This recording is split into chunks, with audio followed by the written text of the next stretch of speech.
Hello everyone, welcome back to GR college. दोस्तों, तो आज का ये वीडियो ना बहुत इंपॉर्टेंट होने वाला है क्योंकि आज से तुम्हारा हिमांशु भैया स्टार्ट कर रहा है इकोनॉमिक्स का मोस्ट इंपॉर्टेंट डिस्टिंग्विश बिटवीन का वन शॉट सीरीज। ये वीडियो बहुत ही इंपॉर्टेंट होने वाला है, तो वीडियो को एंड तक देखना मेरे दोस्त। एंड अगर तेरे को मेरी मेहनत थोड़ी सी भी पसंद आती है, अगर ये वीडियो थोड़ा सा भी वैल्यू प्रोवाइड कर रहा है, तो वीडियो को लाइक जरूर करना, चैनल को सब्सक्राइब जरूर करना, कॉमेंट जरूर कर देना। एंड मेरे को इंस्टाग्राम पे फॉलो कर सकते हो। Himanshu Gill 25 is my Instagram ID. So start करते हैं वीडियो को। देख मेरे दोस्त, मैं तेरे को पॉइंट्स बताऊंगा। अपना हाथ से याद है ना, अपन करते वो आइडेंटिफाई एक्सप्लेन द कॉन्सेप्ट को भी किया था। वीडियो अगर वो आया नहीं है तो आ जाएगा। वो वन शॉट वीडियो भी मैंने रिकॉर्ड किया है आइडेंटिफाई एक्सप्लेन द कॉन्सेप्ट का, अभी डिस्टिंग्विश बिटवीन है। देख मेरे दोस्त, सबसे पहली चीज देखो, डिस्टिंग्विश बिटवीन में चार पॉइंट्स तो लिखना है। चार के नीचे नहीं लिखना है, और चार के ऊपर लिख सकता है लेकिन पांच ही लिखना है। पांच के ऊपर मत लिख, चार के नीचे मत लिख। 2 मार्क्स के लिए आएगा तो उसके हिसाब से ही लिखना है। और ये जो हेडिंग होता है, जो एसपीओसीएम में हम हेडिंग बनाते हैं साइड में पॉइंट्स का, वो नहीं करना है देखो इकोनॉमिक्स में। इकोनॉमिक्स में वो करना कंपलसरी नहीं होता है, तो नहीं होता है तो मत कर। स्टार्ट करते हैं। सबसे पहला पॉइंट है, देख, सबसे पहला पॉइंट जो तेरे को लिखना है वो है कि the term micro is derived from the Greek word mikros which means small. Macro में क्या लिखेगा कि the term macro is derived from the Greek word macros which means large.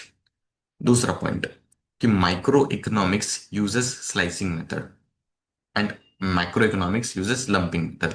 Micro uses slicing method, macro uses lumping method.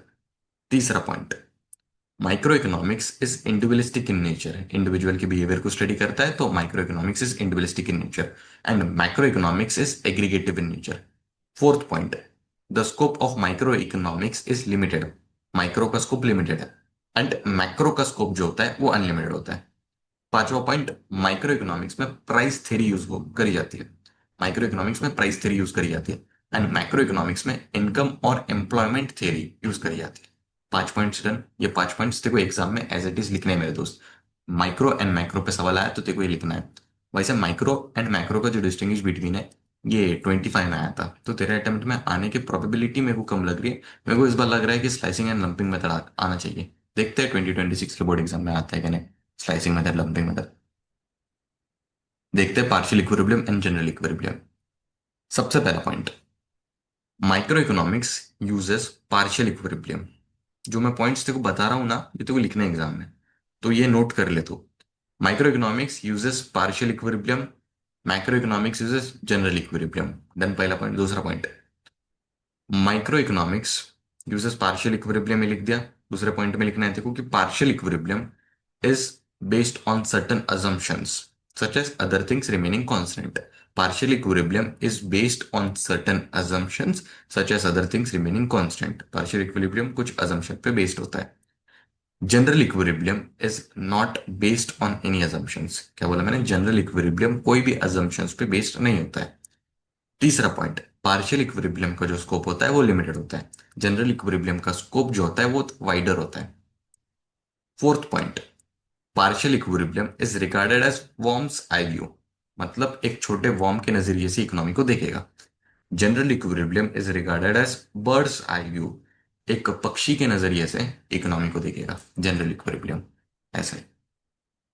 और ये जो point है ना fourth वाला, ये कॉमन है। ये वॉर्म्स आई व्यू का तुम माइक्रो इकोनॉमिक्स में लिख सकते हो, पार्शियल इक्विलिब्रियम में लिख सकते हो, as well as slicing method में लिख सकते हो। और ये जो बर्ड आई व्यू वाला है, ये मैक्रो में लिख सकते हो, जनरल इक्विलिब्रियम में लिख सकते हो, एंड उसके नीचे लंपिंग मेथड में भी लिख सकते हो। ये कॉमन पॉइंट है, ये याद रखना। ये 2 पॉइंट तुम्हारे हर एक डिस्टिंग्विश बिटवीन में आना चाहिए of chapter number 1। Slicing method, points याद रखो। सबसे पहला point, micro economics uses slicing method, वहां पे macro economics uses lumping method. ये पॉइंट लिख सकते हो, या तो ऐसे लिख दो कि slicing method is used in micro economics, lumping method is used in macro economics. ये ज्यादा बेटर रहेगा। दूसरा पॉइंट, स्लाइसिंग मेथड मतलब क्या, उसका मीनिंग लिखो। पूरे इकोनॉमी को टुकड़ों टुकड़ों में स्टडी करना, उसे हम स्लाइसिंग मेथड कहते हैं। लंपिंग मेथड, पूरे इकोनॉमी को एक साथ स्टडी करना, उसे हम लंपिंग मेथड कहते हैं। तीसरा पॉइंट, स्लाइसिंग मेथड का जो स्कोप होता है वो लिमिटेड होता है, लंपिंग मेथड का स्कोप होता है wider. Fourth point, fourth point में ये लिख सकते हो, वॉर्म्स आई व्यू वाला स्लाइसिंग मेथड में, बर्ड्स आई व्यू वाला लंपिंग मेथड में। फिफ्थ पॉइंट भी एक लिख सकते हो एग्जाम्पल वाला। मान लो अभी एक फॉरेस्ट है, फॉरेस्ट में जितने भी सारे ट्रीज है उनमें से सिर्फ एक पर्टिकुलर ट्री को स्लाइसिंग मेथड स्टडी करेगा। और दूसरी जगह लंपिंग मेथड का एग्जांपल, एक पूरा फॉरेस्ट है, फॉरेस्ट में जितने भी सारे ट्री है सारे के सारे ट्रीज को लंपिंग मेथड स्टडी करेगा। स्लाइसिंग मेथड सिर्फ और सिर्फ एक ही ट्री को स्टडी करेगा, लेकिन लंपिंग मेथड सारे के सारे ट्रीज को स्टडी करेगा। समझ गए मेरे दोस्त? यही था करते हैं हम वीडियो को। And slicing method lumping method मेरे हिसाब से इंपॉर्टेंट है, आना चाहिए कि आपके 2026 के अटेम्प्ट में। तो इंपॉर्टेंट मार्क कर देना, 2026 के बोर्ड एग्जाम में आपको स्लाइसिंग मेथड लंपिंग मेथड पे एक डिस्टिंग्विश बिटवीन देखने मिल सकता है। चैप्टर नंबर 1 से ना डिस्टिंग्विश बिटवीन कंपलसरी आता है, तो क्या पता स्लाइसिंग मेथड लंपिंग मेथड इस बार आ जाए। तो मैंने जो पॉइंट्स बोले उसको नोट डाउन कर लो और उसको ही रिवाइज करो। मिलते हैं मेरे दोस्त चैप्टर नंबर 2 के डिस्टिंग्विश बिटवीन। तो मेरे दोस्तों अभी हम चैप्टर नंबर 2 जो है यूटिलिटी, उसका डिस्टिंग्विश बिटवीन को कवर करने लगे हैं। तो सबसे इंपॉर्टेंट जो डिस्टिंग्विश बिटवीन मेरे को लग रहा है पर्सनली, जो कि आपके अटेम्प्ट में आने के चांसेस मेरे को लग रहे हैं, वो है total utility and marginal utility. Easy distinguish between है, 2024 के बोर्ड एग्जाम में आया था, उसके पिछले बार भी आया था शायद, कई बार आ चुका है ये डिस्टिंग्विश बिटवीन में से।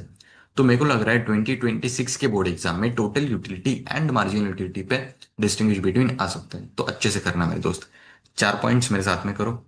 सबसे पहला, total utility TU increases but at a diminishing rate. TU बढ़ेगा तो सही, लेकिन एक डिमिनिशिंग रेट पे बढ़ेगा। मार्जिनल यूटिलिटी एमयू पे लिखते हैं, एमयू कंटिन्यूसली डिमिनिशेस। एमयू जो होगा, मार्जिनल यूटिलिटी जो होगा, वो कंटिन्यूसली गिरते जाएगा। दूसरा point, at point of satiety TU is maximum. जो टोटल यूटिलिटी होता है वो पॉइंट ऑफ स्टेटिटी पे मैक्सिमम होता है, ये याद रखो, ये फिल इन द ब्लैंक्स में भी आता है। At point of satiety MU is zero. MU point of satiety पे जीरो होता है, टीयू पॉइंट ऑफ स्टेटिटी पे मैक्सिमम होता है। ये दो चीज याद रखो, फिल इन द ब्लैंक्स में कई बार पूछते हैं। तीसरा point, after point of satiety TU starts diminishing. सबसे पहले टीयू पॉइंट ऑफ स्टेटिटी पे गया जहां पर वो मैक्सिमम था, फिर उसके बाद में टीयू जो है वो धीरे धीरे गिरने लगता है, डिमिनिश होने लगता है। After point of satiety MU becomes negative. MU जो होता है पॉइंट ऑफ स्टेटिटी के बाद में नेगेटिव हो जाता है, मार्जिनल यूटिलिटी पॉइंट ऑफ स्टेटिटी के बाद में नेगेटिव हो जाता है। उसके बाद में numerical value of TU is always positive. जो न्यूमेरिकल वैल्यू होता है वो टीयू का, वो पॉजिटिव होता है हमेशा। और न्यूमेरिकल वैल्यू एमयू का पॉजिटिव भी होता है, नेगेटिव भी होता है, जीरो भी होता है। ये चीज याद रखना कि टीयू का जो न्यूमेरिकल वैल्यू है वो हमेशा पॉजिटिव रहता है, एमयू का न्यूमेरिकल वैल्यू पॉजिटिव, नेगेटिव और जीरो होता है। TU indicates value in use. TU value in use indicate करता है, एंड एमयू जो होता है वो वैल्यू इन एक्सचेंज इंडिकेट करता है। When TU is maximum MU zero. ये पॉइंट भी याद रखना, फिल इन द ब्लैंक्स में पूछते हैं। टीयू जब मैक्सिमम होता है एमयू जीरो होता है। When MU is maximum TU is minimum. जब एमयू मार्जिनल यूटिलिटी मैक्सिमम होगा तब टीयू मिनिमम होगा, और जब टीयू मैक्सिमम होगा तब एमयू जीरो होगा। एक डायग्राम बना सकते हो मेरे दोस्त, डायग्राम बनाने से आपका जो डिस्टिंग्विश बिटवीन है वो और प्रेजेंटेबल लगेगा। तो ये डायग्राम भी बना सकते हो। कुल मिला के मैंने 5 से 6 पॉइंट तुमको पढ़ा है, उसमें से कोई भी चार लिखो, पांच लिखो, चलेगा, लेकिन चार तो कंपलसरी लिख के आना है तुमको। Next, distinguish between place utility and time utility. देखो, place utility and time utility देखते हैं, इंपॉर्टेंट, ये भी 2015 के पेपर में आया था, मार्च 2015। आ सकता है तुम्हारे अटेम्प्ट में भी करके जाना।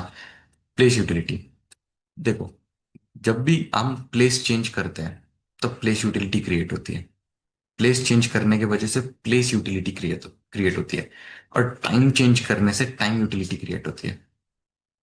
प्लेस चेंज करने से प्लेस यूटिलिटी क्रिएट होती है, एक सेकंड, और टाइम चेंज करने से टाइम यूटिलिटी क्रिएट होती है, ये चीज याद रखना। दूसरा पॉइंट, एग्जांपल ले लेते हैं। आप कोई सामान को एक जगह से दूसरे जगह शिफ्ट कर रहे हो तब प्लेस यूटिलिटी बनेगी, और जब आप कोई सामान को स्टोर कर रहे हो तब टाइम यूटिलिटी बनती है। तीसरा पॉइंट, जो हमारा ट्रांसपोर्ट होता है वो प्लेस यूटिलिटी क्रिएट करता है, और वेयर हाउस जो होता है वो टाइम यूटिलिटी क्रिएट करता है। समझ गए मेरे दोस्त? Place utility, time utility. Place utility place change करने से क्रिएट होती है, टाइम यूटिलिटी टाइम चेंज करने से क्रिएट होती है। जब आप कोई सामान को एक जगह से दूसरे जगह ट्रांसफर करते हो, एक जगह से दूसरे जगह शिफ्ट करते हो, तब प्लेस यूटिलिटी बनती है। टाइम यूटिलिटी, जब आप कोई सामान को एक जगह पे स्टोर करके रखते हो तब टाइम यूटिलिटी बनती है। तीसरा पॉइंट, ट्रांसपोर्ट क्रिएट करता है place utility. And warehouse create करता है टाइम यूटिलिटी। ये इंपॉर्टेंट है, transport creates place utility, fill in the blanks में पूछ सकता है। Warehouse creates time utility, ये फिल इन द ब्लैंक्स में आ सकता है मेरे दोस्त। तो इसमें हमने 3 पॉइंट्स पढ़े, इसमें हमने 6 पॉइंट्स पढ़े। आप अपने हिसाब से time utility and place utility को और इलेबरेट करके विद एग्जांपल्स लिख सकते हो। मिलते हैं अभी अभी हम चैप्टर नंबर 3A के डिस्टिंग्विश बिटवीन में।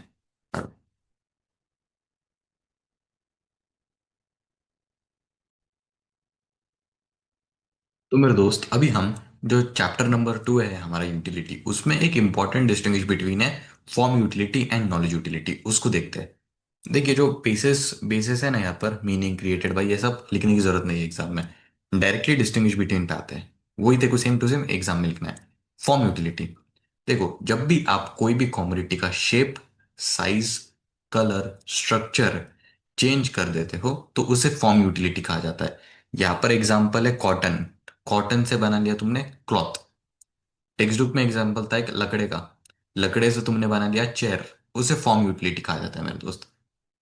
नॉलेज यूटिलिटी, नॉलेज यूटिलिटी में सबसे पहला पॉइंट क्या लिखिए, जब भी आपको कोई भी प्रोडक्ट द्वारा या तो कोई भी इंसान द्वारा कुछ इंफॉर्मेशन मिल रहा है, कुछ नॉलेज मिल रहा है, तो उसको मेरे दोस्त नॉलेज यूटिलिटी कहा जाता है। समझ गए? पहला पॉइंट है ना तेरा। दूसरा पॉइंट, यहाँ पर तू लिख सकता है, ये समझने के लिए समझ जा, created by manufacturing, processing, proper process करके बना रहे ना। कॉटन जो था उसको प्रॉपर प्रोसेस करके तुमने क्लॉथ बनाया। समझ गए? और ये, इसका क्या आ गया नॉलेज यूटिलिटी का दूसरा पॉइंट, एडवर्टीजमेंट के थ्रू, एजुकेशन के थ्रू तुमने लोगों को अवेयर किया, तुमने लोगों को नॉलेज दिया एक तरीके का। जैसे कि तुम लोग रोड पे जाते रहेंगे, देखते रहेंगे बड़े बड़े बैनर लगे हैं, तो वो लोग क्या कर रहे हैं, अपने को अवेयरनेस फैला रहे हैं ना, वो अवेयर कर रहे हैं अपने को कोई चीज के बारे में, कोई प्रोडक्ट के बारे में जो कि मार्केट में अवेलेबल है। फिर उसके बाद में एक एग्जाम्पल लिख लो प्यारा सा, कॉटन वाला। कॉटन से बन जाता है क्लॉथ, मिल्क से बन जाता है कर्ड, प्रोसेस करके उसको बना देते हैं। इसमें नॉलेज यूटिलिटी में एग्जांपल लिख ले मेरे दोस्त, mobile, advertisement, doctor explaining medicine, ये सारी चीजें तुम लोग लिख सकते हो क्योंकि डॉक्टर अवेयर कर रहा है ना अपने पेशेंट को। तो डॉक्टर एक तरीके का नॉलेज दे रहा है अपने पेशेंट को, अवेयर कर रहा है कि तुझे कौन सी मेडिसिन किस किस टाइम पे खानी है, ये मेडिसिन के क्या एडवांटेजेस है, ये मेडिसिन खाने से क्या रिएक्शन होता है, ये सारी चीजें। मोबाइल एडवर्टीजमेंट, मोबाइल एडवर्टीजमेंट अगर तुमने देखा तो तुम्हें मोबाइल के फीचर्स पता चलते हैं, ये सारी चीजें। फिर उसके बाद में कौन सा पॉइंट है क्या और रिलेवेंट, ये लिख सकते हो, main aim to make goods more useful. Form utility का मेन एम होता है कि गुड्स को ज्यादा यूजफुल बनाना। जैसे कि पहले मेरे पास एक लकड़ा था, लकड़े से मैंने उसको चेयर बना लिया, यूजफुल बन गया ना चेयर अभी अपने लिए, उसकी यूजफुलनेस बढ़ जाती है, उसकी यूटिलिटी बढ़ जाती है। कॉटन था, कॉटन से बना लिया क्लॉथ। यहाँ पर है नॉलेज यूटिलिटी में क्या है, मेन एम इसका to make consumers aware of usefulness. जैसे कि मैं मोबाइल का एडवर्टीजमेंट कर रहा हूँ, जब तक मैं मेरे यूजर्स को बताऊंगा नहीं, जब तक मैं मेरे कंज्यूमर्स को बताऊंगा नहीं कि मोबाइल एक्चुअली है क्या, मतलब ये मोबाइल के फीचर्स एक्चुअली में है क्या, मोबाइल आपके फायदेमंद है या नहीं, तब तक जो मेरे यूजर्स है उसको खरीदेंगे नहीं ना, कस्टमर्स तब तक मेरे पास नहीं आएंगे। तो कस्टमर को मेरे को अवेयर करना होगा through advertisement, through holdings, banners and all. समझ गए मेरे दोस्त? आसान है, 4 से 5 पॉइंट लिख के आ जाना है। एंड तू इसको याद भी रख सकता है, ऐसा नहीं कि रट्टा मारना है, याद भी रख, लिख एग्जाम्पल के साथ में, प्रॉपर तेरे को मार्क्स मिल जाएंगे। अभी मिलते हैं नेक्स्ट डिस्टिंग्विश बिटवीन में। तो मेरे दोस्तों, अभी हम joint demand and complementary demand, इसको कॉम्पिटिटिव डिमांड भी बोला जाता है, इसका डिस्टिंग्विश बिटवीन देखने आ रहे हैं। इसको जूम कर देता हूँ। सबसे पहले, ज्वाइंट डिमांड का मतलब क्या होता है? देखो, जो गुड्स ज्वाइंटली डिमांड करे जाते हैं, मतलब एक साथ डिमांड करे जाते हैं, तो उसको ज्वाइंट डिमांड कहा जाता है। और कॉम्प्लीमेंट्री डिमांड का मतलब क्या? ऐसे गुड्स जो कि एक दूसरे को compete करते हैं, उसे कॉम्पिटिटिव डिमांड या तो कॉम्प्लीमेंट्री डिमांड कहा जाता है। दूसरा पॉइंट क्या है, relationship. Relationship, one good can not be used without other. जैसे कि पेट्रोल और कार, पेट्रोल है बट कार नहीं, कार है बट पेट्रोल नहीं, तो पेट्रोल के बिना कार अधूरा है। एक और, इंक और पेन, इंक है लेकिन पेन नहीं, पेन है लेकिन इंक नहीं, तो ऐसा क्या होगा अपना, इंक के बिना पेन अधूरा है। तो दोनों भी गुड्स अपने को चाहिए ही, तो इसके लिए इसको ज्वाइंट डिमांड कहा जाता है। One good can not be used without other. फिर उसके बाद में कॉम्प्लीमेंट्री डिमांड का क्या है, increase in one goods demand rises the demand rises the others demand. मतलब देखो, टी और अपना शुगर, चाय और शुगर, शुगर का डिमांड बढ़ा या तो फिर चाय का डिमांड बढ़ा तो शुगर का भी डिमांड बढ़ जाएगा, क्योंकि चाय में तो शक्कर पड़ती है ना। यहाँ पर शूज और सॉक्स, शूज का डिमांड बढ़ा तो सॉक्स का भी डिमांड बढ़ जाएगा, ऐसा है। फिर उसके बाद में तीसरा point, nature, goods are jointly required, goods are complementary, nature में लिख सकते हो। फिर उसके बाद में example, car and petrol, painter and ink, painter ने ये पेन है, पेन लिखना उधर, टी एंड शुगर, और उसके बाद में सॉक्स और शूज, ये एग्जांपल है। इफेक्ट ऑफ ये वाला पॉइंट मैं ऐसा बस समझाने के लिए बता रहा हूँ, बेसिस जो है ना ये नहीं लिखना है तुमको एग्जाम में डायरेक्टली, ये डिस्टिंग्विश बिटवीन ही लिखना है मेन अपना। कार का डिमांड बढ़ेगा तो पेट्रोल का भी डिमांड बढ़ेगा, चाय का डिमांड बढ़ेगा तो यहाँ पर शक्कर का भी डिमांड बढ़ जाएगा। बहुत ही आसान है मेरे दोस्त, इसके पॉइंट्स को देख ले। इसको चाहे तो तू इलेबोरेट कर सकता है, इलेबोरेट करके लिख दे। आसान है, इतना कुछ हार्ड नहीं है, बस एग्जांपल्स ध्यान में रख, कॉन्सेप्ट को अपने आप याद हो जाएगा। समझ गया मेरे दोस्त, इंपॉर्टेंट है, इसको याद कर लेना अच्छे से।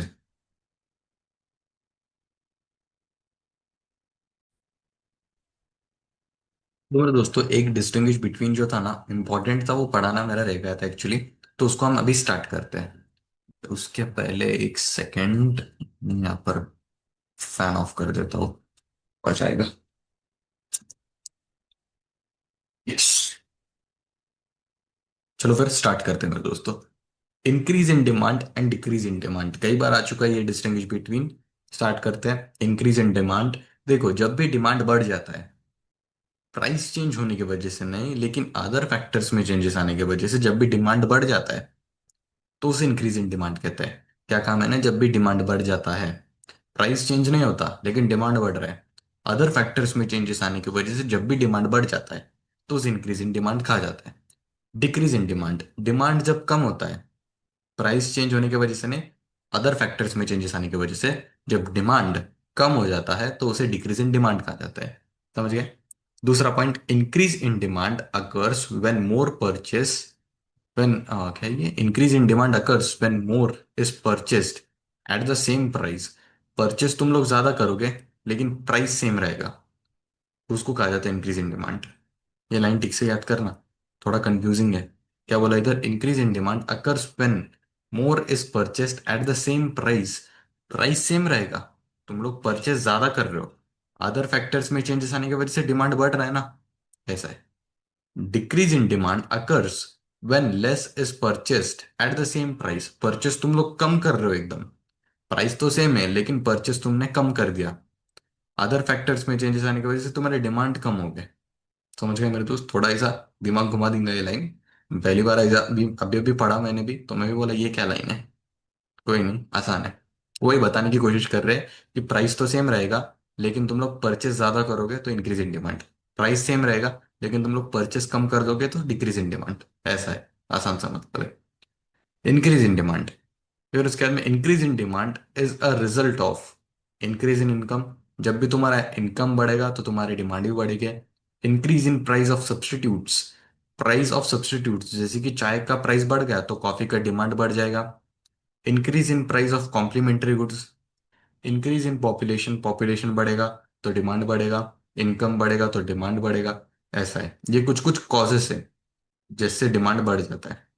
Decrease in demand, decrease in demand is a result of decrease in income, income कम होने की वजह से तुम्हारा डिमांड भी कम हो जाएगा, पॉपुलेशन कम होने की वजह से तुम्हारा डिमांड भी कम हो जाएगा, प्राइस ऑफ सब्सटीट्यूट कम होने की वजह से तुम्हारा डिमांड भी कम हो जाएगा। जैसे कि चाय का प्राइस बढ़ गया, कॉफी का डिमांड बढ़ रहा है इधर, लेकिन चाय का प्राइस बढ़ने की वजह से चाय का डिमांड भी तो कम होगा ना। तो वो भी एक कारण होता है, अगर तुम्हारा सब्स्टिट्यूट का प्राइस बढ़ जाता है तो उसका डिमांड भी कम हो रहा है कहीं ना कहीं, एक चीज का तो डिमांड भी कम हो जाएगा। तो ये चीज तुमको ध्यान रखनी है कि जब भी डिमांड कम होता है उसके कुछ कुछ कॉजेस होते हैं क्यों डिमांड कम हो रहा है। इनकम कम होने की वजह से डिमांड कम हो रहा है, पॉपुलेशन क्या रहा कम होने की वजह से डिमांड कम हो रहा है, फिर उसके बाद में सब्स्टिट्यूट का प्राइस चेंज होने की वजह से भी डिमांड कम होता है। ऐसा है मेरे दोस्त, तो इंपॉर्टेंट डिस्टिंग्विश बिटवीन है, देखो करके आना है, एग्जाम में आने के चांसेस है।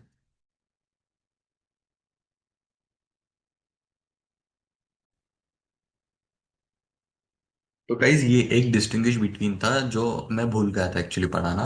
तो ये हमारा मिस हो गया था, तो इसको अभी कवर करते हैं हम। डिमांड एंड डिजायर, ये इंपॉर्टेंट डिस्टिंग्विश बिटवीन है। कई बार सैम्पल पेपर्स में पूछ चुका है ये, और पीवाईक्यूज में भी आ चुका है, as well as sample papers में भी कई बार पूछ चुका है। तो इसको करते हैं, बहुत ही आसान है। सबसे पहले डिजायर। डिजायर का मतलब क्या होता है, सबसे पहले ये जान लो। डिजायर मतलब तुम्हारी इच्छा। तुम्हारी इच्छा है BMW कार खरीदने की, बट तुम्हारे पास में उतने पैसे नहीं है, तो उसे डिजायर कहते हैं। डिमांड मतलब क्या, तुम्हारी इच्छा है BMW कार खरीदने की, और तुम्हारे पास उतने पैसे भी है, तो उसे डिमांड कहा जाता है। समझ गए? डिजायर, फीलिंग और wish to get something. Feeling है और विश है, बस ख्वाहिश है मेरी। लेकिन डिमांड में क्या है, फीलिंग और wish to get something plus ability to pay. मेरी उतनी औकात भी है वो BMW कार खरीदने की, मेरी इच्छा भी है खरीदने की, एज वेल एज मेरे पास उतने खिसे में पैसे भी है वो खरीदने के, तो उसे डिमांड कहते हैं। डिजायर क्या होता है, फिक्शनल होता है नेचर में, मतलब रियलिटी में नहीं होता है। अपना काल्पनिक विचार होता है अपने मन में जो चलता है। फिक्शनल मतलब वही काल्पनिक विचार। और जो डिमांड होता है वो रियलिस्टिक होता है, नेचर में होता है, मतलब डिमांड सच में होता है। फिर उसके बाद में डिजायर जो होता है, it has no limit. Desire की नो लिमिट है, हमारी जो इच्छा है उसकी कोई लिमिट नहीं है।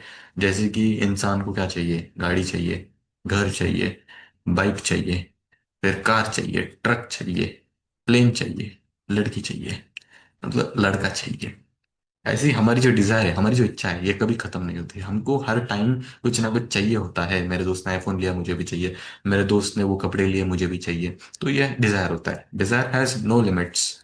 पर उसके बाद में डिमांड। डिमांड पे कुछ कुछ लिमिट होती है, क्योंकि तेरी इच्छा है वो खरीदने की, बट तेरे पास उतने पैसे भी होने चाहिए। तेरी इच्छा है कार खरीदने की, तेरे पास उतने पैसे भी होने चाहिए। तीसरा पॉइंट था ये, आसान आसान पॉइंट से लिख के आ सकते हो एग्जाम में। Fourth point, does not require any resources. Desire को कोई भी रिसोर्सेस नहीं चाहिए, बट डिमांड को कुछ कुछ रिसोर्सेस चाहिए होता है। फिर उसके बाद में fifth point, does not require willingness, and demand require willingness. Willingness मतलब वो जो इच्छा होती है, ऐसा कुछ होता है ना, ऐसा कि हाँ लेना है मतलब लेना ही है, पैसे है मतलब है, पैसे भी पे करूंगा और वो चीज खरीद के भी रहूंगा। लेकिन डिजायर में ऐसा कुछ नहीं होता। समझ गया मेरे दोस्त?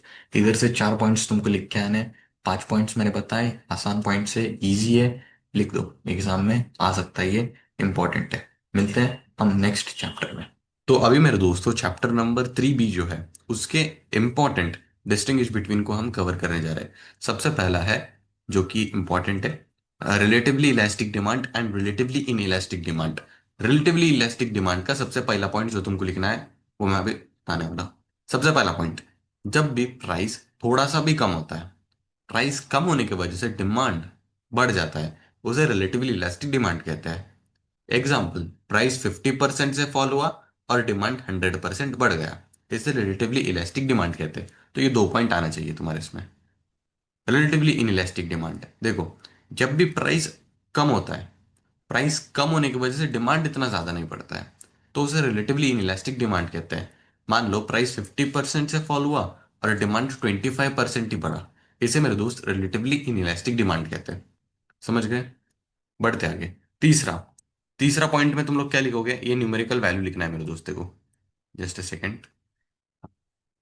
ये जो न्यूमेरिकली इसको इंडिकेट करा जाता है ना, ये लिखना है देखो, E is greater then one. और ये रिलेटिवली इनइलास्टिक में E is lesser than one, ये देखो लिख के आना है। और ये जो रिलेटिवली इलास्टिक डिमांड का जो कर्व होता है ना, ये फ्लैटर स्लोप होता है, ये याद रखो, ऑब्जेक्टिव्स में भी पूछ सकते हैं। रिलेटिवली इलास्टिक डिमांड का जो कर्व है ना मेरे दोस्त, फ्लैटर स्लोप होता है। रिलेटिवली इन इलास्टिक डिमांड का जो कर्व होता है ना मेरे दोस्त, ये स्टीपर स्लोप होता है। ऑब्जेक्टिव्स में आ सकता है मेरे दोस्त, इसको ध्यान से याद रख। फिर एग्जांपल्स में तुम लोग लिख सकते हो लग्जरी गुड्स, जैसे कि टीवी, कार, इनका प्राइस अगर 50% भी फॉल हुआ तो डिमांड 100% तक बढ़ सकता है। और रिलेटिवली इनइलास्टिक डिमांड के एग्जांपल में तुम लोग फूड ग्रेन्स लिख सकते हो, जो खाने पीने का सामान है, उसका प्राइस चाहे 50% से भी कम हो जाए, लेकिन डिमांड उतना ज्यादा नहीं पड़ता। ऐसा है। बढ़ते आगे। एंड एक और चीज मेरे दोस्त, तुम लोग ने इसका डायग्राम भी बना सकते हो। ये जो ग्राफ है ना, ये भी तुम लोग क्रिएट कर सकते हो अपने पेपर में, because it will look more neat and clean. अगर ये तुम करते हो ना तो पेपर और प्रेजेंटेबल दिखेगा। तो ये इतना हार्ड नहीं है कुछ। मैंने अपने एक वीडियो था मेरा टॉप 3 इंपॉर्टेंट क्वेश्चंस वाला, जिसमें मैंने पांचों के पांच जो टाइप्स थे अपने प्राइस इलास्टिसिटी ऑफ डिमांड के जो पांच टाइप्स थे उसको उधर प्रॉपर तरीके से मैंने एक्सप्लेन किया था। तो वो वीडियो देख सकते हो, उसमें एक्सप्लेन किया है मैंने, अभी इधर नहीं करूंगा फिर से टाइम वेस्ट होगा अपना। Perfectly elastic demand and perfectly in elastic demand. Perfectly elastic demand देखो, जब भी प्राइस में थोड़ा सा भी चेंजेस आता है, प्राइस में जब थोड़ा सा भी चेंजेस आता है और वो प्राइस चेंज होने की वजह से डिमांड बहुत ज्यादा बढ़ जाता है, उसे परफेक्टली इलास्टिक डिमांड कहते हैं। मान लो प्राइस 10% से फॉल हुआ एंड डिमांड बहुत ज्यादा बढ़ गया, डिमांड बहुत ज्यादा बढ़ गया, इनफाइनाइट लेवल पे चले गए, तो उसे परफेक्टली इलास्टिक डिमांड कहते हैं मेरे दोस्त। Perfectly in elastic demand, price चाहे कम हो चाहे बढ़े, लेकिन डिमांड पे कोई भी असर नहीं पड़ेगा। एग्जांपल ले लेता हूँ सॉल्ट का, नमक। नमक का प्राइस चाहे जितना भी कम हो, नमक का प्राइस चाहे जितना भी बढ़े, लेकिन उसकी डिमांड पे कोई फर्क पड़ेगा क्या? क्या लोग सब्जी में नमक डालना बंद कर देंगे क्या? अपने खाने में नमक डालना बंद कर देंगे क्या? नहीं ना, नमक का प्राइस चाहे जितना भी कम हो चाहे जितना भी बढ़े, लेकिन उसका डिमांड जो होता है ना वो अनचेंज्ड रहता है। तो इसको बोला जाता है परफेक्टली इनइलास्टिक डिमांड।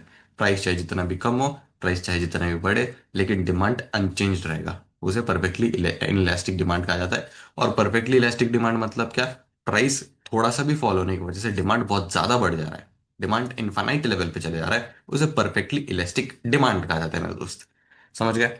यहाँ पे देखो न्यूमेरिकल वैल्यू क्या है इसका? E which is equals to infinite, ये इनफाइनाइट का सिंबल है। आपको ये प्रॉपर तरीके से आना चाहिए ड्रॉ करने का। न्यूमेरिकल वैल्यू क्या है इसका?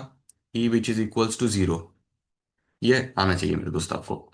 और डिमांड कर्व जो है परफेक्टली इलास्टिक डिमांड का, ये स्लोप होता है horizontal, parallel to X axis. This you have to write, exam में लिख के आना है पॉइंट भी। और परफेक्टली इन इलास्टिक डिमांड का जो कर्व होता है ये वर्टिकल होता है, जो कि पैरेलल होता है वाई एक्सिस के। समझ गए मेरे दोस्त? आफ्टर दैट, ये जो परफेक्टली इलास्टिक डिमांड का कॉन्सेप्ट जो है ना, ये मिथ है, थेरेटिकल है, बस रियलिटी में एग्जिस्ट नहीं करता, बस एक थेरेटिकल कॉन्सेप्ट है ये। एंड परफेक्टली इनइलास्टिक डिमांड का ये जो कॉन्सेप्ट है ना, ये रियलिटी में होता है, जैसे कि सॉल्ट पे लगता है ये मोस्टली, ऐसे है। Diagram, graph you can draw, paper और ज्यादा प्रिस्टीन लगेगा, नीट एंड क्लीन लगेगा।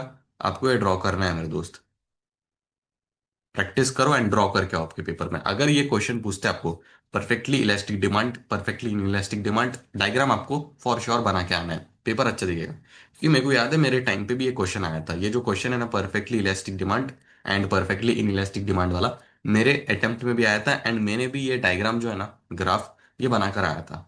तो तेरे को भी करना है ये। समझ गए?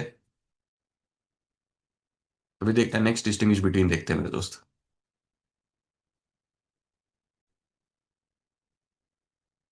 चैप्टर नंबर 3 बी जो है हमारा, इलास्टिसिटी ऑफ डिमांड, इसका एक और एक इंपॉर्टेंट डिस्टिंग्विश बिटवीन है, जो कि है unitary elastic demand and relatively elastic demand.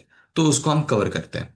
देख मेरे दोस्त, सबसे पहली चीज, ये वाला नहीं है, ये इसमें मेंशन नहीं है एक्चुअली, लेकिन मैं तुमको एडिशनली दे रहा हूँ, मैं एक्सप्लेन कर रहा हूँ, तुम वो ध्यान से सुनना। एंड अगर तुम्हारे पास में सामने एक नोटबुक है तो उसमें नोट डाउन कर लो। स्टार्ट करते हैं। Unitary elastic demand and relatively elastic demand. Unitary elastic demand का मतलब बताइए हिमांशु भैया? बताता हूँ मेरे भाई, बताता हूँ मेरी बहन, समझ ले ध्यान से। जब भी प्राइस जितना कम हो रहा है उतना ही डिमांड बढ़ रहा है। क्या बोला मैंने? प्राइस जितना कम हो रहा है उतना ही डिमांड बढ़ रहा है, तो उसे हम यूनिटरी इलास्टिक डिमांड कहते हैं। मान लो प्राइस 50% से गिरा, तो डिमांड भी 50% से बढ़ेगा, इसे हम यूनिटरी इलास्टिक डिमांड कहते हैं। क्या कहा मैंने? प्राइस जितना कम हो रहा है डिमांड भी उतना बढ़ रहा है। प्राइस अगर 50% से गिर जाता है तो डिमांड भी 50% से बढ़ जाता है। समझ गए मेरे दोस्त? दो पॉइंट हो गए यूनिटरी इलास्टिक के। अब आ जाओ रिलेटिवली इलास्टिक डिमांड पे। प्राइस कम हो रहा है, प्राइस कम होने की वजह से डिमांड बढ़ जा रहा है, उसे रिलेटिवली इलास्टिक डिमांड कहते हैं। फिर उसके बाद में एग्जांपल, प्राइस 50% से कम हुआ, डिमांड 100% से बढ़ गया। प्राइस 50% गिर जाता है और डिमांड 100% बढ़ जाता है। न्यूमेरिकल वैल्यू, किस तरीके से इसको इंडिकेट करोगे तुम लोग? अपना इसका जो है यूनिटरी इलास्टिक डिमांड, उसका न्यूमेरिकल वैल्यू क्या है मेरे दोस्त? E which is equals to 1। E लिख लो या तो ईडी लिख लो। ED which is equals to 1, और इसका क्या आएगा relatively elastic demand? ED is greater than 1, numerical value. Fourth point, आप डायग्राम ड्रॉ कर सकते हो, उसका जो ग्राफ है ना वो ड्रॉ कर सकते हो। समझ गए मेरे दोस्त? फोर्थ पॉइंट में आपको जो उसका ग्राफ है ना वो ड्रॉ करके आना है। या तो चाहे तो तुम एक एग्जाम्पल लिख सकते हो ऐसा। यहाँ पर जो एग्जाम्पल मेंशन्ड है देखो, luxury goods like LCD TV car, ये सब एग्जाम्पल तुम लोग लिख सकते हो। एक और पॉइंट सही पॉइंट याद है मेरे को इधर। यूनिटरी इलास्टिक डिमांड में तुम लिख दो कि यूनिटरी इलास्टिक डिमांड का जो कर्व होता है ना, वो रेक्टेंगुलर हाइपरबोला स्लोप होता है। क्या कहा भैया आपने? कौन सा बर्फ का गोला मेरे भाई? बर्फ का गोला नहीं, रेक्टेंगुलर हाइपरबोला। क्या? Rectangular hyperbola. Unitary elastic demand का जो कर्व होता है ना, वो रेक्टेंगुलर हाइपरबोला स्लोप होता है। रिलेटिवली इलास्टिक डिमांड का जो कर्व होता है ना, ये फ्लैटर स्लोप होता है। क्या बोला मैंने? रिलेटिवली इलास्टिक डिमांड का जो कर्व है ना, ये फ्लैटर स्लोप होता है सर। समझ गए? खत्म। चैप्टर 3B का खत्म कर दिया अपने, निपटा दिया। जितने इंपॉर्टेंट डिस्टिंग्विश बिटवीन है, सारे के सारे इंपॉर्टेंट डिस्टिंग्विश बिटवीन को हमने खत्म कर दिया है। बस वो unitary and relatively elastic demand का याद रखना मेरे दोस्त अच्छे से। मैंने तेको 5 पॉइंट्स बताए, वो 5 पॉइंट्स अच्छे से करने हैं तेको। ज्यादा टाइम वेस्ट नहीं करेंगे। डिस्टिंग्विश बिटवीन में 2 मार्क्स के लिए पूछा जाता है। 2 मार्क्स के हिसाब से यार तुम लोग एटलीस्ट हिमांशु भैया के तुम लोग स्टूडेंट हो ना, हिमांशु भैया के दोस्त हो ना तुम लोग, 4 पॉइंट्स मेरे भाई तेको लिख के आना है, मेरी बहन तेको 4 पॉइंट्स लिख के आना है। समझ गए? तो अभी हम चैप्टर नंबर 4 जो है हमारा सप्लाई, उसका एक बहुत ही इंपॉर्टेंट डिस्टिंग्विश बिटवीन करने जा रहे हैं, जो कि है stock and supply. Board exam में कई बार ये पूछ चुका है क्वेश्चन, आपके अटेम्प्ट में भी आने के चांसेस है, तो ध्यान से करना मेरे दोस्त। विद एग्जांपल मैं आपको समझाऊंगा, प्रॉपर तरीके से समझने की कोशिश करना। स्टार्ट करते हैं। सबसे पहला स्टॉक, पहला पॉइंट इसका। मान लो आपकी एक दुकान है, आपकी दुकान में जितना भी माल अवेलेबल है उसे हम स्टॉक कहते हैं। स्टॉक को इन्वेंटरीज भी कहा जाता है। सप्लाई, आपकी दुकान में जितना भी माल अवेलेबल है और आप वो माल को सेल कर रहे हो मार्केट में, उसे हम सप्लाई कहते हैं। समझ गए मेरे दोस्त? बढ़ते आगे। स्टॉक जो होता है उसका आउटकम जो होता है वो प्रोडक्शन होता है। स्टॉक का आउटकम प्रोडक्शन होता है। सप्लाई का जो आउटकम होता है ना, वो मेरे दोस्त स्टॉक होता है। सप्लाई का आउटकम जो होता है वो स्टॉक होता है। समझ गए? फिर उसके बाद में स्टॉक जो होता है ना, ये एक स्टैटिक कॉन्सेप्ट होता है। स्टॉक क्या होता है? एक स्टैटिक कॉन्सेप्ट। ये तीसरा पॉइंट है। सप्लाई जो होता है ये एक फ्लो कॉन्सेप्ट होता है। सप्लाई क्या होता है? एक फ्लो कॉन्सेप्ट होता है। फोर्थ पॉइंट, स्टॉक जो होता है वो एग्जीड कर सकता है सप्लाई को। इसका मतलब स्टॉक जो होता है ना, ये सप्लाई से ज्यादा हो सकता है। बट सप्लाई जो होता है वो एग्जीड नहीं कर सकता स्टॉक को। सप्लाई जो होता है ना मेरे दोस्त, वो स्टॉक से हमेशा कम ही होता है। समझ गए? जैसे कि एग्जांपल लेते हैं, प्राइस बढ़ा तो सप्लाई भी बढ़ेगा, प्राइस कम हुआ तो सप्लाई भी कम होगा। लेकिन स्टॉक के कंडीशन में वैसा नहीं है। प्राइस बढ़ा तो ऐसा जरूरी नहीं कि स्टॉक भी बढ़ जाए, प्राइस कम हुआ तो ऐसा जरूरी नहीं कि स्टॉक भी कम हो जाए। ये सीन होता है, बस ये डिफरेंस होता है बस। समझ गए मेरे दोस्त? मिलते हैं नहीं बोल रहा, बढ़ते हैं नेक्स्ट क्वेश्चन की तरफ।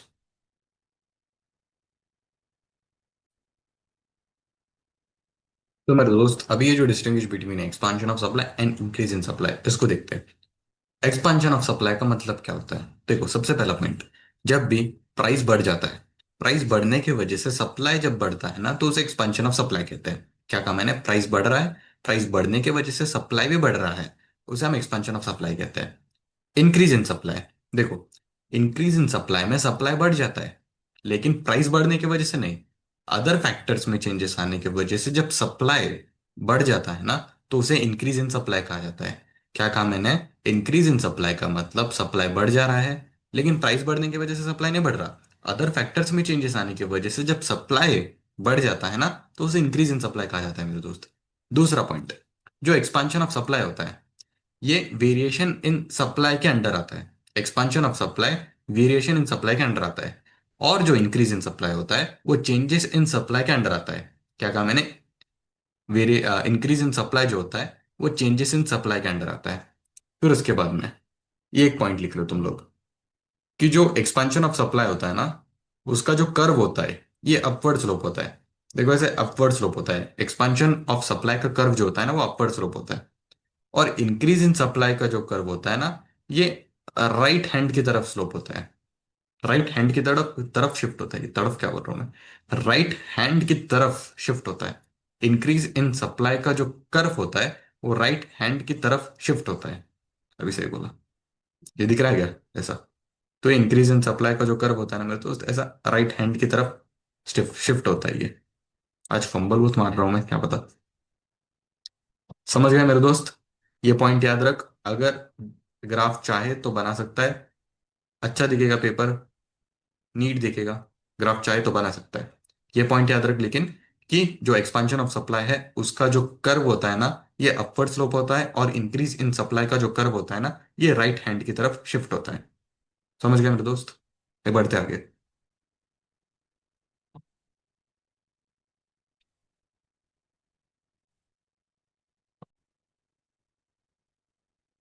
तो मेरे दोस्त अभी हम contraction of supply and decrease in supply का डिस्टिंग्विश बिटवीन को कवर करने जा रहे हैं, तो स्टार्ट करते हैं मेरे दोस्त। जस्ट अ सेकंड,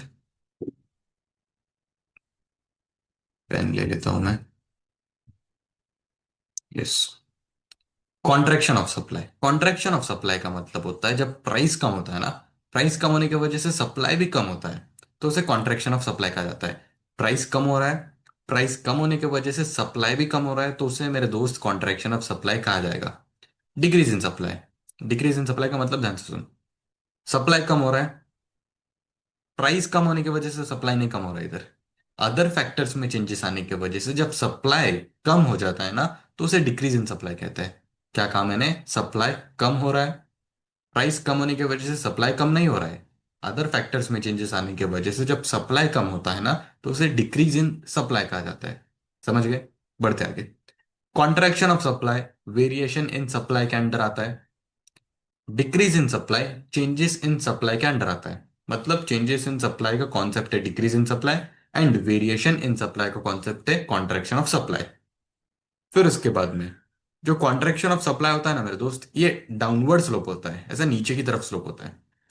एंड जो डिक्रीज इन सप्लाई होता है वो लेफ्ट हैंड साइड शिफ्ट होता है। देख, ये लेफ्ट हैंड साइड शिफ्ट होगा डिक्रीज इन सप्लाई का कर्व। तो ये दो चीज ध्यान में रख। समझ गए मेरे दोस्त? बढ़ते आगे। एटलीस्ट 3 से 4 पॉइंट्स, मेरे हिसाब से 4 पॉइंट्स लिख के आने तेरे को। 4 पॉइंट्स लिख के आने मेरे दोस्त को। ये जो डायग्राम है ना, ये अभी मैंने देखो 3 पॉइंट पढ़ा है, ये पॉइंट पढ़ा है, ये पॉइंट पढ़ा है, ये पॉइंट पढ़ा है। फोर्थ पॉइंट में देखो बोलूंगा तो, ये जो ग्राफ है ना, इसको ड्रॉ करके अपने पेपर में, बहुत ही सुंदर, अति सुंदर लगेगा तेरा पेपर अगर तू ये ग्राफ ड्रॉ करता है तो। समझ गए मेरे दोस्त? अभी यहाँ पे एक चीज देखो मैं बोलना चाहता हूँ कि मेरे को ऐसा, मतलब जो हम बोलते हैं लेक्चर में नहीं, कैसा थोड़ा बहुत टाइम पास करता हूँ मैं तुम्हारे साथ में, कुछ चीजें शेयर करता हूँ, वो सारी चीजें शेयर करने का टाइम अभी नहीं है यार, ये एंड मोमेंट है ना। तो इसके लिए हम इंस्टाग्राम पे बात कर सकते हो तुम लोग मेरे से, अगर फ्यूचर के बारे में कुछ बात करना है, करियर गाइडेंस के बारे में बात करना है, इंस्टाग्राम पे कर सकते हो। अभी बस इधर हम पढ़ाई पे कंसंट्रेट करेंगे, टाइम बहुत कम है हमारे पास में, बस पढ़ाई की ही बातें इधर चलेगी अभी। सॉरी मेरे दोस्तों, मेरे को माफ कर देना इसके लिए। तो मेरे दोस्त अभी हम एक बहुत इंपॉर्टेंट डिस्टिंग्विश बिटवीन देखने जा रहे हैं, between perfect competition and monopolistic competition. Start करते हैं। देख, परफेक्ट कंपटीशन में जो तेरे को सबसे पहला पॉइंट लिखना है वो होगा कि परफेक्ट कंपटीशन एक ऐसा मार्केट होता है जहां पर बहुत सारे सेलर्स होते हैं और बहुत सारे बायर्स होते हैं। और जो सेलर्स होते हैं ना, वो होमोजीनियस प्रोडक्ट सेल करते हैं। होमोजीनियस प्रोडक्ट मतलब same product, identical product. Monopolistic competition, monopolistic competition एक ऐसा मार्केट होता है जहां पर बहुत सारे सेलर्स, बहुत सारे बायर्स होते हैं। सेलर्स जो होते हैं यहाँ पर, ये डिफरेंशिएटेड प्रोडक्ट्स बेचते हैं। डिफरेंशिएटेड प्रोडक्ट्स म्हणजे काय? अलग अलग प्रोडक्ट्स बेचते हैं ये लोग। समझ गए मेरे दोस्त? पहला पॉइंट तुमको ये लिखना है मीनिंग वाला। दूसरा, परफेक्ट कंपटीशन के अंदर जो प्रोडक्ट्स बेचे जाते हैं वो आइडेंटिकल होते हैं। यहाँ पर मेंशन्ड है सेकंड पॉइंट में, कि परफेक्ट कंपटीशन के अंदर जो प्रोडक्ट्स बेचे जाते हैं ना, वो आइडेंटिकल होते हैं। दूसरा पॉइंट तुमको ऐसा लिखना है। और मोनोपोलिस्टिक कंपटीशन के अंदर जो प्रोडक्ट्स बेचे जाते हैं वो आइडेंटिकल नहीं होते। समझ गए? परफेक्ट कंपटीशन के अंदर जो प्रोडक्ट्स बेचेंगे वो आइडेंटिकल रहेंगे, मोनोपोलिस्टिक कंपटीशन के अंदर जो प्रोडक्ट्स बेचेंगे वो आइडेंटिकल नहीं रहेंगे। फिर उसके बाद तीसरा पॉइंट, परफेक्ट कंपटीशन के अंदर फर्म्स जो रहते हैं ये प्राइस टेकर्स रहते हैं। प्राइस टेकर्स मतलब प्राइस जो रहता है ना प्रोडक्ट पे सेम रहता, इधर आप बार्गेनिंग नहीं कर सकते। और जो मोनोपोलिस्टिक कंपटीशन होता है यहाँ पर, जो फर्म्स होते हैं वो प्राइस मेकर होते हैं। प्राइस मेकर मतलब क्या करते हैं फर्म्स? अपने हिसाब से प्रोडक्ट पे प्राइस लगा देते हैं, तो यहाँ पर बार्गेनिंग कर सकते हैं आप। फिर उसके बाद में परफेक्ट कंपटीशन जो होता है ये अनरियलिस्टिक होता है नेचर में, मतलब रियलिटी में नहीं होता है परफेक्ट कंपटीशन, रियलिटी में एग्जिस्ट नहीं करता, ये अनरियलिस्टिक होता है नेचर में। और जो मोनोपोलिस्टिक कंपटीशन होता है ये रियलिस्टिक होता है, मतलब ये एग्जिस्ट करता है अभी, ये मार्केट में आपको देखने मिलेगा। समझ गए मेरे दोस्त? 4 पॉइंट्स मैंने बताए, 4 पॉइंट्स तेरे को ध्यान से लिख के आना है अपने पेपर में। आसान था? समझ गए? क्या था 4 पॉइंट में? सबसे पहला पॉइंट सबसे पहला पॉइंट, परफेक्ट कंपटीशन मतलब एक मार्केट होता है बहुत बड़ा, जहाँ पर बहुत सारे सेलर्स होते हैं, बहुत सारे बायर्स होते हैं। सेलर्स होमोजीनियस प्रोडक्ट बेचते हैं, मतलब सेम प्रोडक्ट बेचते हैं।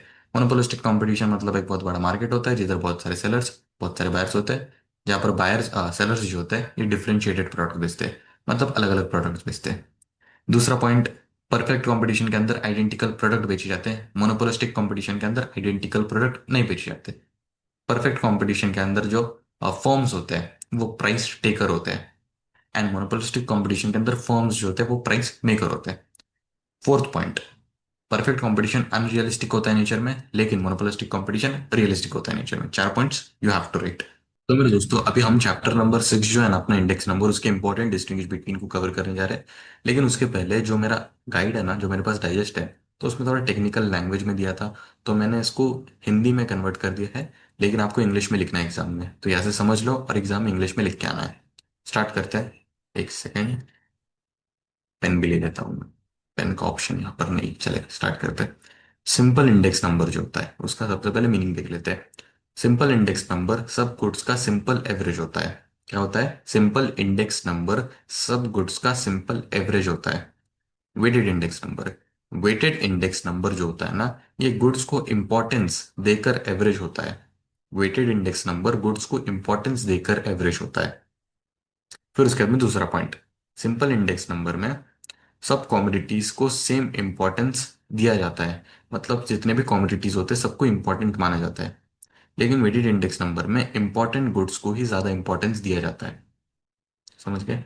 तीसरा पॉइंट, सिंपल इंडेक्स नंबर को कैलकुलेट करना बहुत ही आसान होता है, लेकिन वेटेड इंडेक्स नंबर को कैलकुलेट करना थोड़ा डिफिकल्ट हो जाता है। तीन पॉइंट्स कर लिए। Fourth point, simple index number जो होता है ना, ये अपने को एक रफ आइडिया देता है प्राइस चेंज का।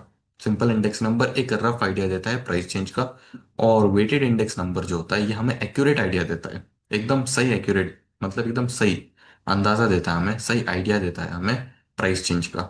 यहाँ पर हमने देखा सिंपल इंडेक्स नंबर एक रफ आइडिया देता है, लेकिन वेटेड इंडेक्स नंबर एकदम एक्यूरेट आइडिया, एकदम करेक्ट आइडिया देता है प्राइस चेंज का। सिंपल इंडेक्स नंबर जो होता है ये प्रैक्टिकल लाइफ में बहुत ही कम यूज होता है, प्रैक्टिकल लाइफ में बहुत ही कम यूज करा जाता है सिंपल इंडेक्स नंबर को। लेकिन वेटेड इंडेक्स नंबर को प्रैक्टिकल लाइफ में ज्यादा यूज करा जाता है। सही बात है। तो यहाँ पर एग्जाम टिप, यहाँ पर कुछ लिखा है, सिंपल इंडेक्स नंबर जो होता है ना वो इजी होता है बट लेस एक्यूरेट, इतना सही नहीं होता।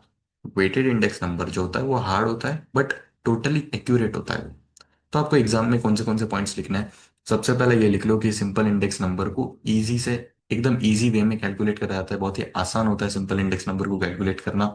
वेटेड इंडेक्स नंबर को कैलकुलेट करना थोड़ा डिफिकल्ट होता है, एग्जाम में ये पॉइंट लिख सकते हो। फिर उसके बाद में सिंपल इंडेक्स नंबर जो होता है ये रफ आइडिया देता है प्राइस चेंज का, और weighted index number accurate idea देता है प्राइस चेंज का। दूसरा पॉइंट। तीसरा पॉइंट, प्रैक्टिकल लाइफ में सिंपल इंडेक्स नंबर कम यूज होता है, लेकिन weighted index number practical life में ज्यादा यूज होता है।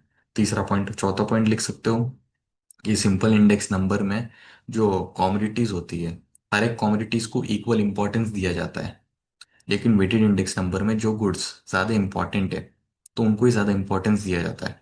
तो यह था distinguish between of simple index number and weighted index number. बढ़ते आगे।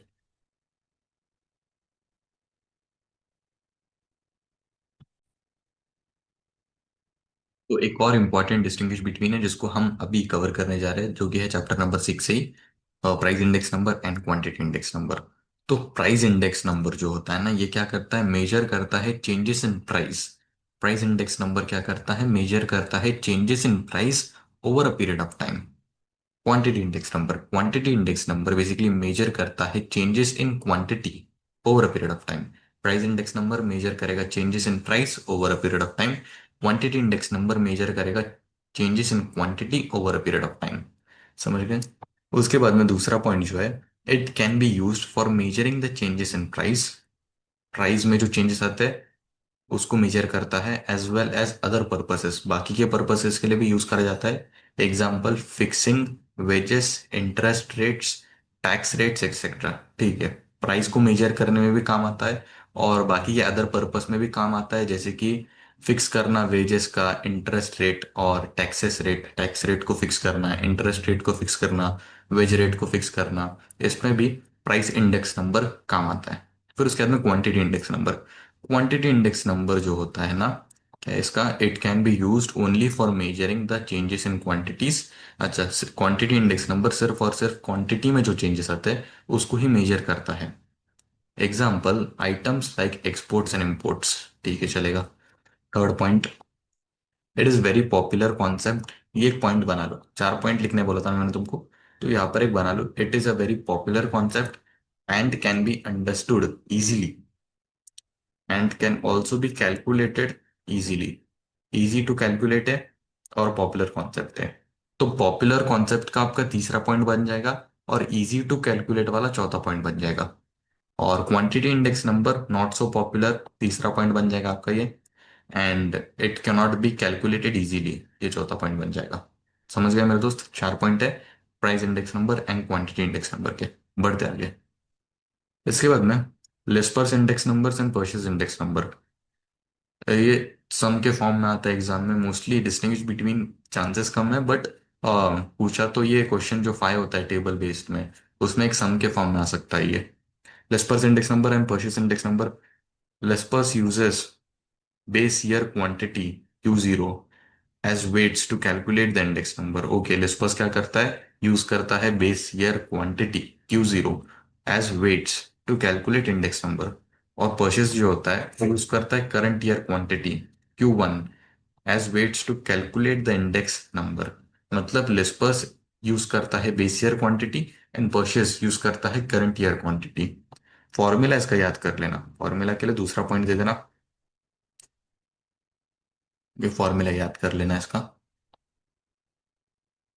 फिर उसके बाद में तीसरा पॉइंट जो आता है, he is a German economist who gave the method of calculating index number in the year 1871। 1871 वाला याद रखना, ऑब्जेक्टिव में पूछने के चांसेस होता है। लिस्पर्स इंडेक्स नंबर जो होता है, ये एक जर्मन इकोनॉमिस्ट ने बेसिकली क्या किया था, इसको इन्वेंट जो होता है वो किया था, इसको सजेस्ट किया, इन्वेंट किया।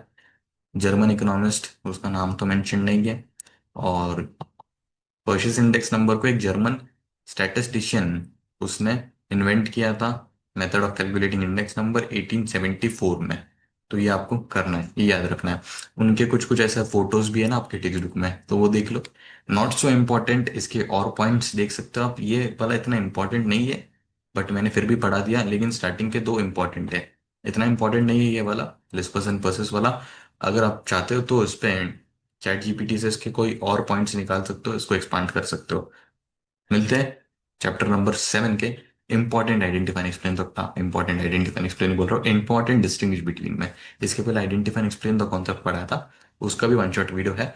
लेकिन अभी अपन डिस्टिंग्विश बिटवीन कर रहे हैं, तो इंपॉर्टेंट जितने भी इंपॉर्टेंट डिस्टिंग्विश बिटवीन है, सारे के सारे इंपॉर्टेंट डिस्टिंग्विश बिटवीन तुम्हारे हिमांशु भैया तुम्हें कवर, तुम्हारे से कवर करवाने वाला हूँ। कवर मतलब बुक पिक का कवर नहीं। फटाफट से देखते थे दोस्त, बढ़ते नेक्स्ट चैप्टर की तरफ। तो मैं दोस्तों अभी हम चैप्टर नंबर 9 जो है उसके इंपॉर्टेंट डिस्टिंग्विश बिटवीन को कवर करने जा रहे हैं। लेकिन उसके पहले यहाँ पर देख सकते हो मेरे डाइजेस्ट में ना, यहाँ पर दो दो पॉइंट्स ही है। Money market and capital market का भी 2 पॉइंट है, demand deposit and time deposit का भी 2 पॉइंट है। एक चीज मैं तुमको कहना चाहता हूँ, जो कि मैं ये बोलने वाला नहीं था, पर ठीक है चलो बोल देता हूँ। बोर्ड वाले क्या बोलते हैं, आंसर द फॉलोइंग जो होता है ना, उसमें 4 पॉइंट से लिखने चाहिए। डिस्टिंग्विश बिटवीन में तुम्हारे 2 पॉइंट से आने चाहिए। मैं 4 क्यों लिखने को बोलता हूँ तुमको, क्योंकि देखो 4 लिखोगे ना, मान लो तुमने 2 लिखा, दो में से तुम्हारा एक गलत हो गया, या तो दोनों भी गलत हो गए पॉइंट, तुमने मन से लिख दिया कुछ भी, तो मार्क्स ही कहाँ मिलेंगे ना मेरे दोस्त। अगर तूने 4 पॉइंट्स लिखा, 4 में से 2 गलत हो गया और 2 सही हो गए, तो तेरे को 2 मार्क्स मिल जाएंगे ना। तो ऐसा होता है। तो इसीलिए मैं हमेशा कहता हूँ कि इकोनॉमिक्स में डिस्टिंग्विश बिटवीन में तुम लोग 4 पॉइंट्स लिख सकते हो। लेकिन अगर तुमको ऐसा कुछ ऐसा distinguish between money market capital market जिसमें से दो दो पॉइंट्स ही है, लेकिन इसका भी सोल्यूशन है। तुम लोग यूट्यूब पे सर्च कर सकते हो, तुम लोग गूगल पे देख सकते हो, चैट जीपीटी से पूछ सकते हो, और पॉइंट्स तुमको मिल सकते हैं, तुम इसको और एक्सटेंड कर सकते हो। तो ऐसा नहीं कि 2 ही पॉइंट लिखने, हाँ बोर्ड वाले बोलते हैं 2 ही पॉइंट्स लिखने हैं, तो 2 पॉइंट्स तुम लोग लिख सकते हो। 2 पॉइंट्स तो मैंडेटरीली तुमको लिखने हैं। बट इफ यू वांट तो तुम 4 पॉइंट्स लिख सकते हो। मैक्स टू मैक्स 4 लिखना, 4 के ऊपर मत जाना, 4 के ऊपर पॉइंट्स मत लिखना। हाँ अगर वो perfectly elastic perfectly in elastic वाला है, तो उसमें हम जो ग्राफ है वो बनाते हैं, वो बात अलग है। लेकिन इसमें 2 पॉइंट्स ही आने चाहिए। ये बात मैं तुमको अभी बता रहा हूँ, लेकिन मेरे को लगा है बताना चाहिए, एग्जाम भी आ रहा है। ठीक है चलो बता देते हैं तुमको। ऐसा स्टार्ट करते हैं, money market and capital market. Money market मतलब ऐसा मार्केट होता है जहां पर short term credit facilities provide करी जाती है। शॉर्ट टर्म क्रेडिट फैसिलिटीज मतलब शॉर्ट टर्म लोन्स, जैसे कि 1 साल का लोन दे दिया, उसे मनी मार्केट कहा जाता है। मनी मार्केट में short term credit facilities provide करी जाती है, जैसे कि लोन्स, एक्सेट्रा एक्सेट्रा आते जाएगा। कैपिटल मार्केट, कैपिटल मार्केट मतलब ऐसा मार्केट जहां पर long term credit facilities provide करी जाती है, जैसे कि लॉन्ग टर्म लोन्स हो गए, जो कि 5 साल 10 साल के लिए हो गए, जैसे कैपिटल मार्केट कहा जाता है। और उसके बाद में मनी मार्केट का दूसरा point, money market is divided into two structure. Money market को दो स्ट्रक्चर में डिवाइड करा जाता है। सबसे पहले organise sector of money market and unorganised sector of money market. Money market को दो स्ट्रक्चर में डिवाइड कर दिया जाता है, organised sector as well as unorganised sector.